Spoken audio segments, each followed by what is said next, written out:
Silently she rose, and service done, bowed down to the great goddess, simply carved by Satyavan upon a forest stone. What prayer she breathed, her soul and Durga knew.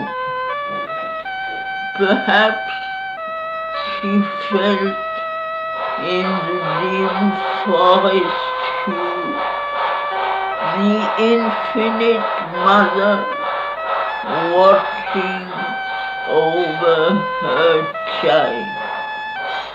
Perhaps the shrouded voice spoke some still word.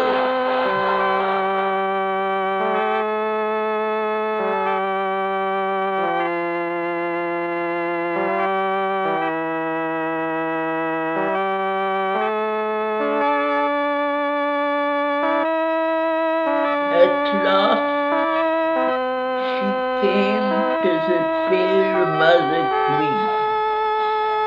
She spoke, but with guarded lips and tranquil face, and forced upon her speech an outward peace. 1 year that I have lived with Satyavan, I have not gone into the silences of this great woodland that enringed my thoughts. Now has a strong desire seized all my heart to go with Satyavan, holding his hand. Release me now and let my heart have rest.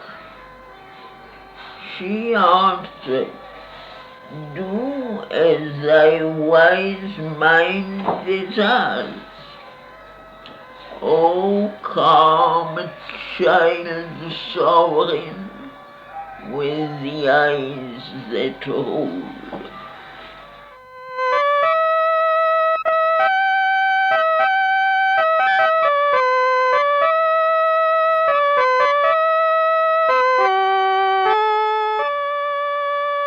Then the doomed husband and the woman who knew went with linked hands into that solemn world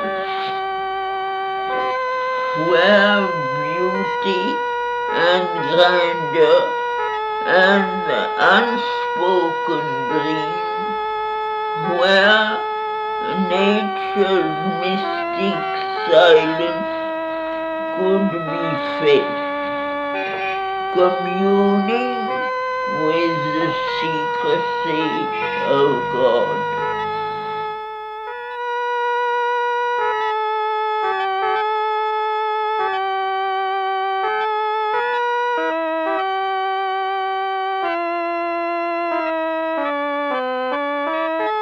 But Satyavan had paused. He meant to finish his labor here, that happy, linked, uncaring, they too might wander free in the green deep, primeval mystery of the forest's heart, worldless but near. She watched, no turn to lose, of the bright face and body which he loved. But Satyavan wielded a joyous axe. He sang high snatches of a sage's chant.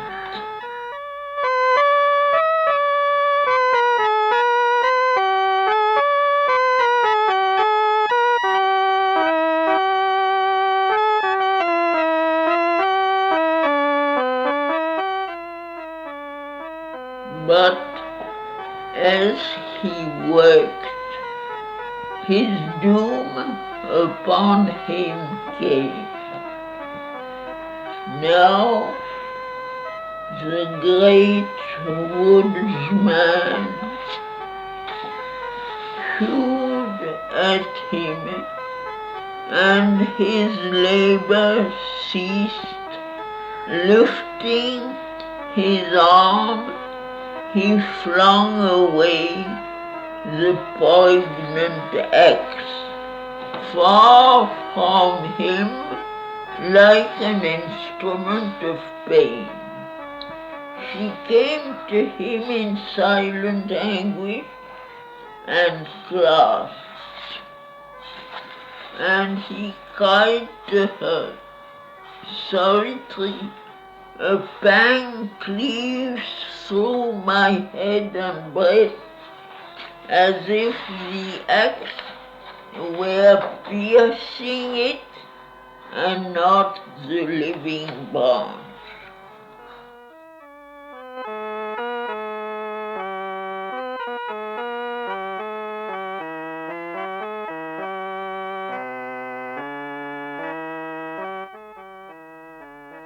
Then Savitri sat under branches wide. She guarded him in her bosom and strove to soothe his anguished brow and body with her hand. He cried out in a clinging last despair, "Savitri, Savitri, oh Savitri, lean down my soul and kiss me while I die."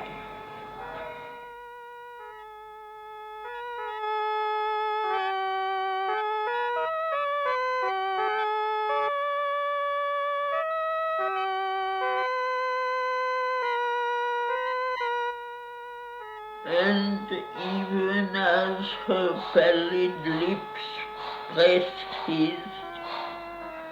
his failed, losing last sweetness of response. His cheek pressed down her golden arm. She sought his mouth still with her living mouth, as if she could persuade his soul back with her kiss. Then grew aware they were no more alone. Something had come there, conscious, vast, and dark. She knew that visible death was standing there, and Satyavan had passed from her embrace.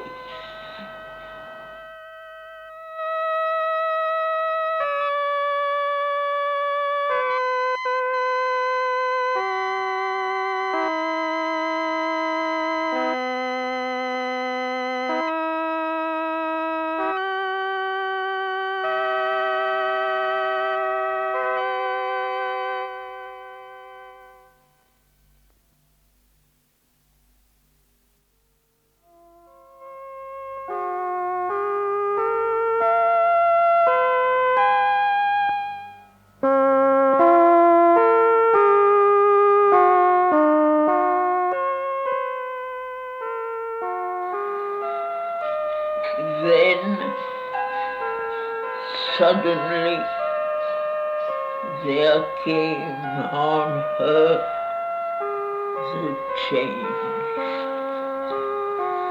which in tremendous moments of our lives can overtake sometimes the human soul and hold it up towards its luminous source. The veil is torn, the thinker is no more, only the spirit sees, and all is known. Then a calm power seated above our brows is seen unshaken by our thoughts and deeds. Its stillness bears the voices of the world. Immobile, it moves nature, looks on life. This, in a moment's depth, was born in her.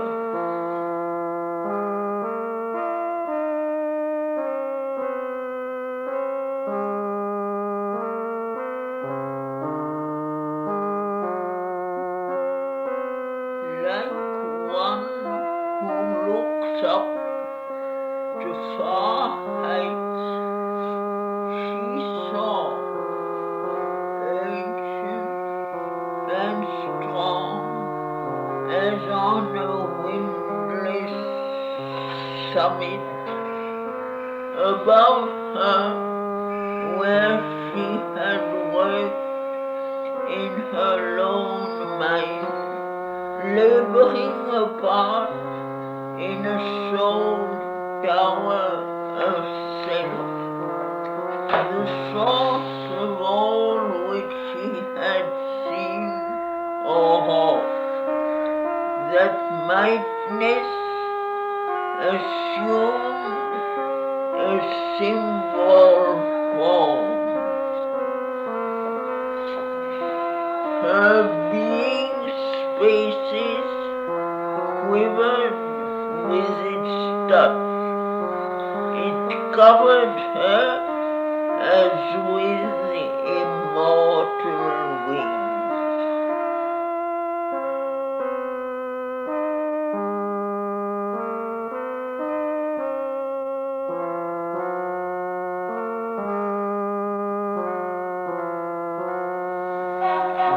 All in her mated with that mighty hour, as if the last remnant had been slain by death of the humanity that once was hers.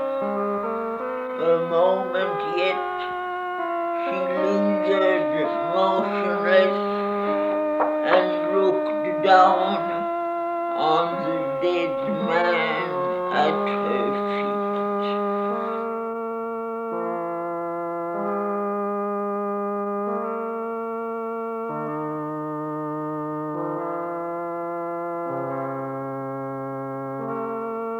Then, like a tree recovering from a wind, she raised her noble head, fronting her gaze.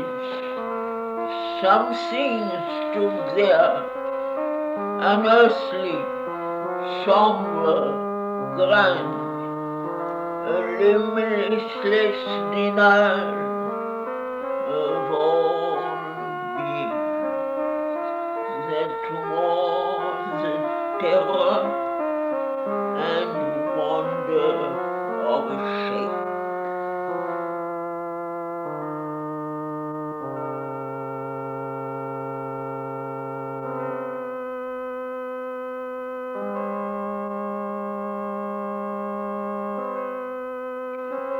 The two opposed each other with their heights. Woman and universal God around her,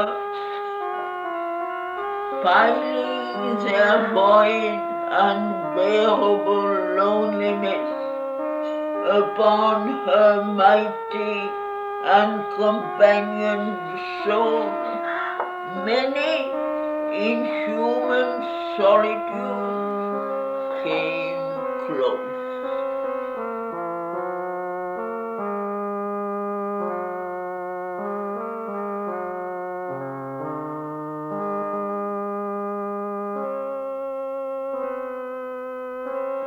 The dim and awful Godhead rose erect from his brief stooping to his touch on earth,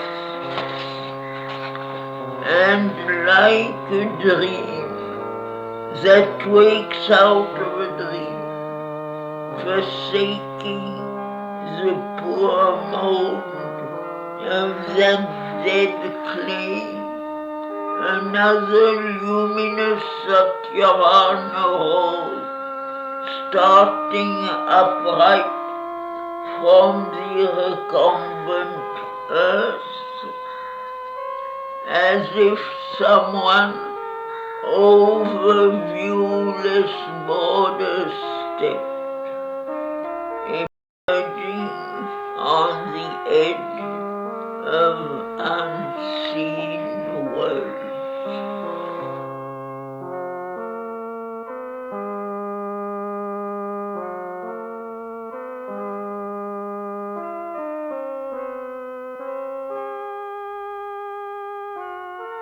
Between two realms he stood, not wavering, but fixed in quiet, strong expectancy, like one who sightless listens for a command. So were they immobile on that earthly field, powers not of earth, though one in human clay. Luminous, he moved away, behind him death.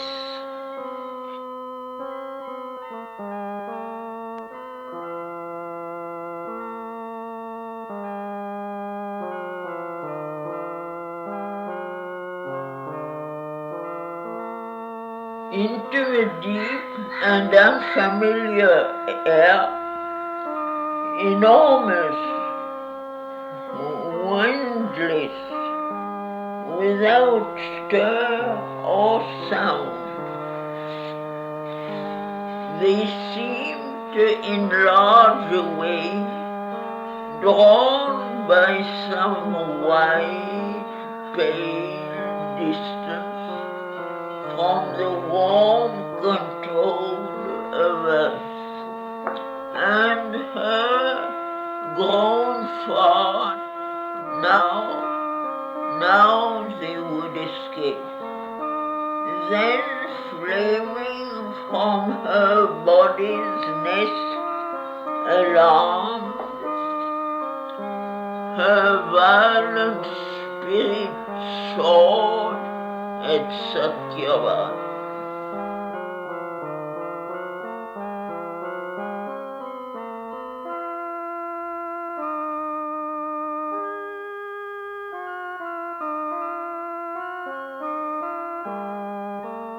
Enigma of the inconscient sculptural sleep, symbols of the approach to darkness old,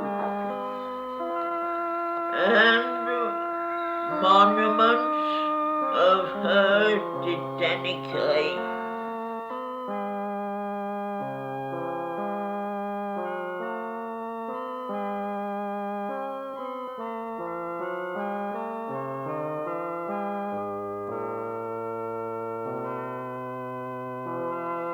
Then, to that chill, sheer, heavy line arrived, where his feet touch the shadowy march's brink. Turning arrested, luminous Satyavan looked back with his wonderful eyes at Savitri. But death pealed forth his vast abysmal cry. O mortal, turn back to thy transient kind. Aspire not to accompany death to his home, as if thy breath could live where time must die.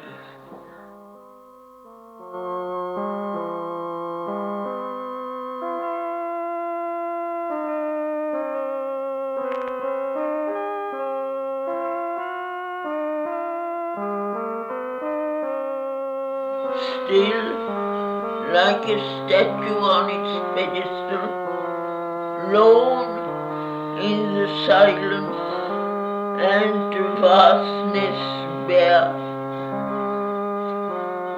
against midnight's dumb abysses piled in front, a columned shaft of fire and light, she rose.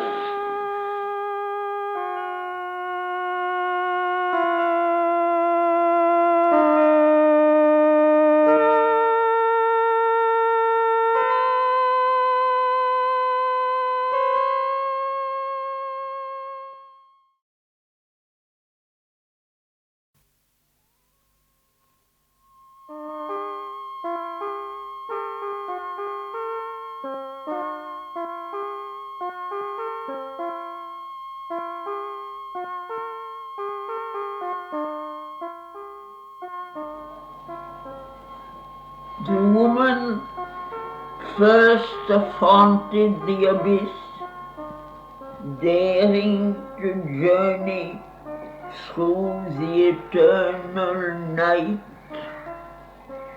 Armored with light, she advanced her foot to plunge into the dread and shoeless vacancy.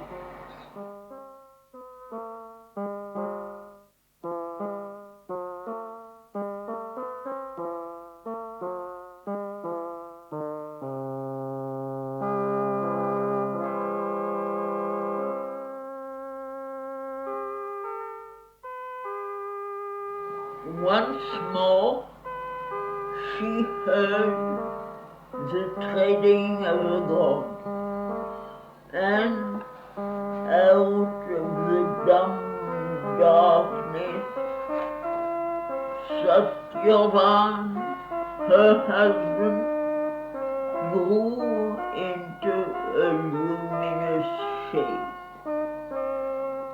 Death, mission to the night, his lethal call. This is my silent, dark immensity, entombing the vanity of life's desire.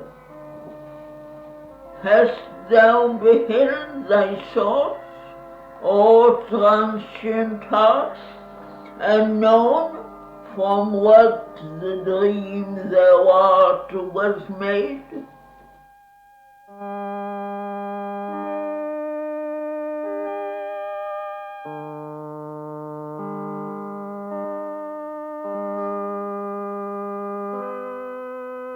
At last she spoke, her voice heard by night. I bow not to thee, O huge mask of death, black lie of night to the cowed soul of man. Conscious of immortality, I walk. First, I demand whatever Satyavan, my husband, waking in the forest charm, out of his long, pure childhood's lonely dreams, desired, and had not, for his beautiful life, give, if thou must, or if thou canst refuse.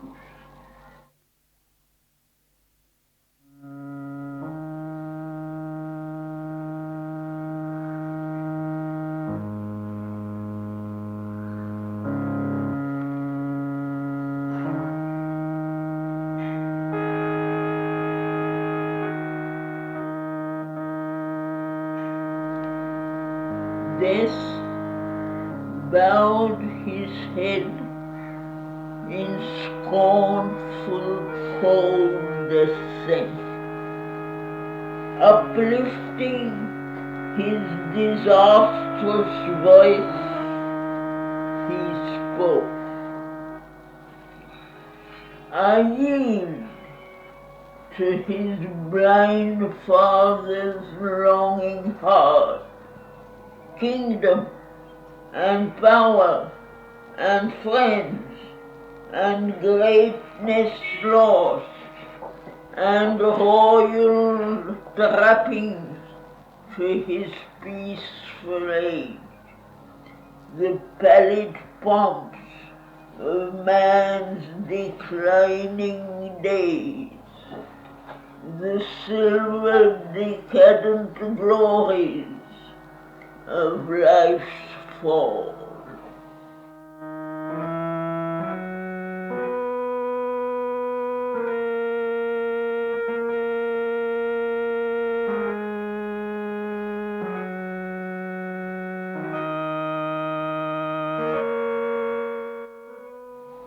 But Savitri answered the disdainful shape.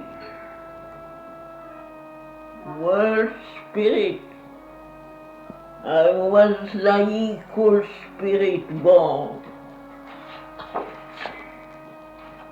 I am immortal in my mortality.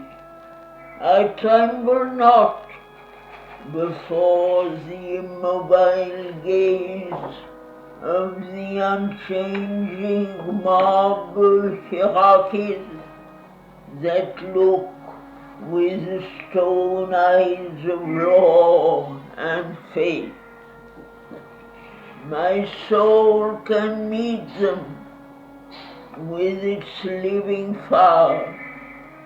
Wherever thou leadst his soul, I shall pursue.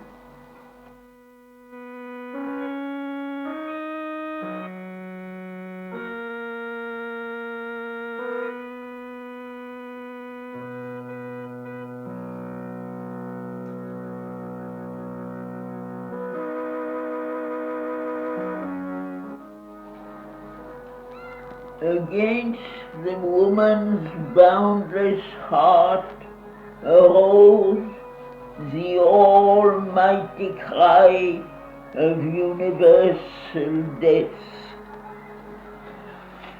Hast thou, God, wings or feet that tread my stars?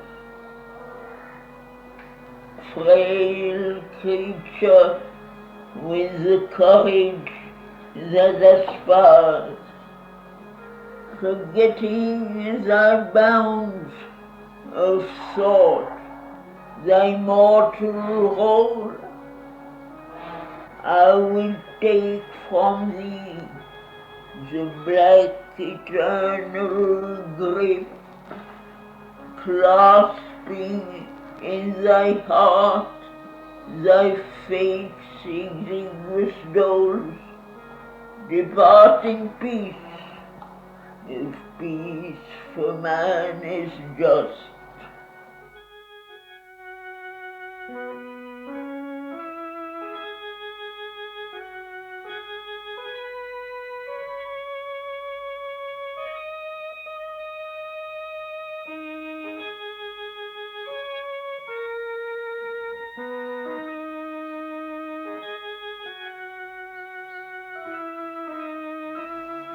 But Savitri answered, meeting scorn with scorn, the mortal woman to the dreadful Lord, who is this God, imagined by thy night, contemptuously creating worlds disdained, who made for vanity the brilliant stars, not he who has reared his temple in my thoughts and made his sacred floor my human heart.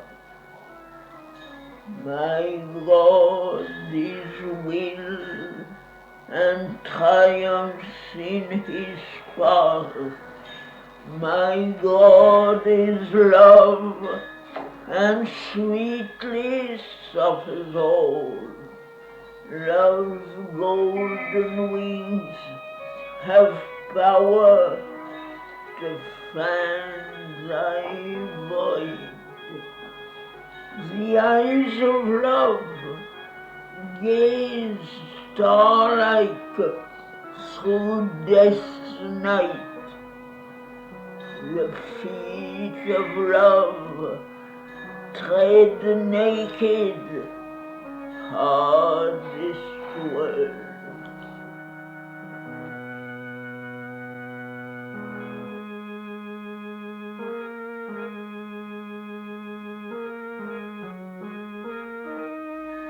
Once more, a thought, a word in the void arose, and death made answer to the human soul. Wilt thou claim immortality, O heart, crying against the eternal witnesses that thou and he are endless powers and lost? Death only lost, and the inconscient void. All from my depths are born, they live by death. All to my depths return, and are no more. I, death, am the one refuge of thy soul.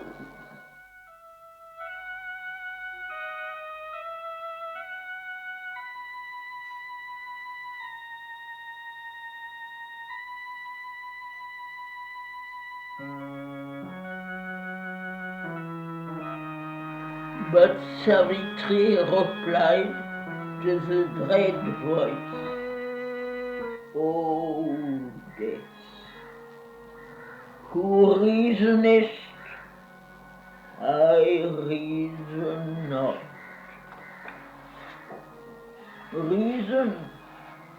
that scans and breaks, but cannot build, or builds in vain, because she doubts her worth.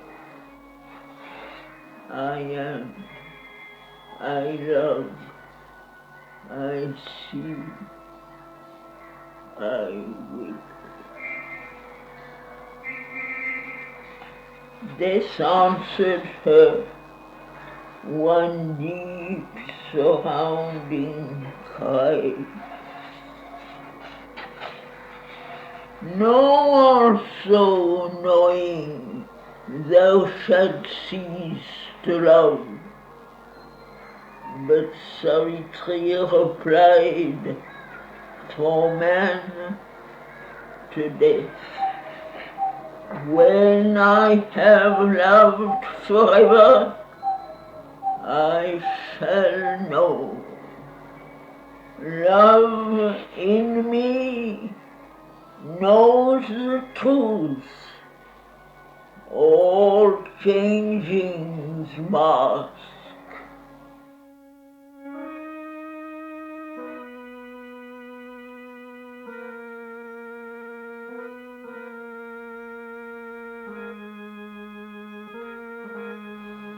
Like one disdaining violence, helpless word from victim lips, death answered not again. He stood in silence and in darkness wrapped, half seen in cloud appeared the somber face. Night's dusk star was his matted hair, the ashes of the past, his forehead sun.